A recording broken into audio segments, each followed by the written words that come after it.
Olá, queridos, a paz do Senhor Jesus, todo mundo bem, na paz. Existe uma grande diferença entre a lei e a graça. E na minha humilde opinião, a graça ela é pior do que a lei. E eu tenho essa diferença pela seguinte interpretação. A lei só era pecado se houvesse a consumação do ato. Você lembra da lei de Moisés? Segundo a lei, só era pecado se tivesse a manifestação do ato. Ou seja, se não houvesse a consumação do ato, não era visto como pecado. A graça é diferente. A graça eu não preciso fazer para pecar. Jesus disse que se eu desejar a mulher do meu próximo, cobiçar ela, no pensamento eu já estou pecando. Então pensa bem, qual é pior? A lei ou a graça? A lei que condenava a atitude ou a graça que condena pensamentos? A diferença simples é que a lei matava no ato. Ou seja, pecou, morte de pedrada. A consequência do pecado na lei era a morte. Por incrível que pareça, na graça também é um pouco parecido. A única diferença é que a lei ela matava o homem fisicamente. Ele era morto no seu físico. A graça é diferente. A graça você não vai receber a consequência agora daquilo que você fez. A graça ela vai matar você depois. O salário do pecado é a morte. Então a primeira morte que gera para quem peca é a vida espiritual. Ele morre espiritualmente. A segunda morte é a morte física. É a consequência daquilo que você plantou. Agora, a graça, ela condena a sua alma. A lei, a consequência do pecado, era a morte de pedrada.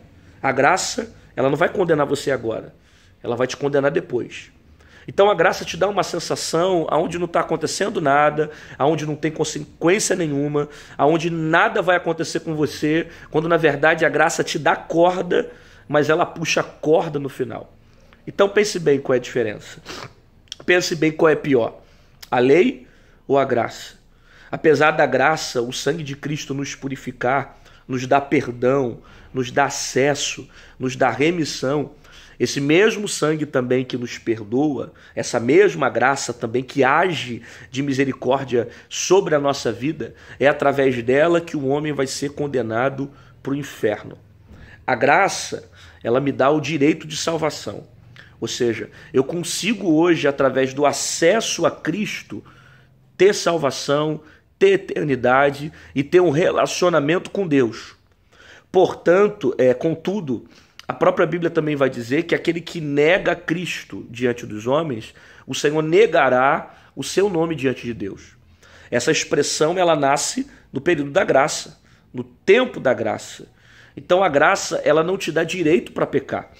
Eu preciso entender isso, porque tem gente que acha que pelo fato da gente estar vivendo no tempo da graça, ele pode fazer o que quiser. Ele pode viver a vida que ele quiser. Ele pode pecar que não vai ter nenhuma consequência e ele não tem a consciência que o salário do pecado é a morte. A primeira morte, morte espiritual. A segunda morte, morte física. E a terceira morte, a morte eterna.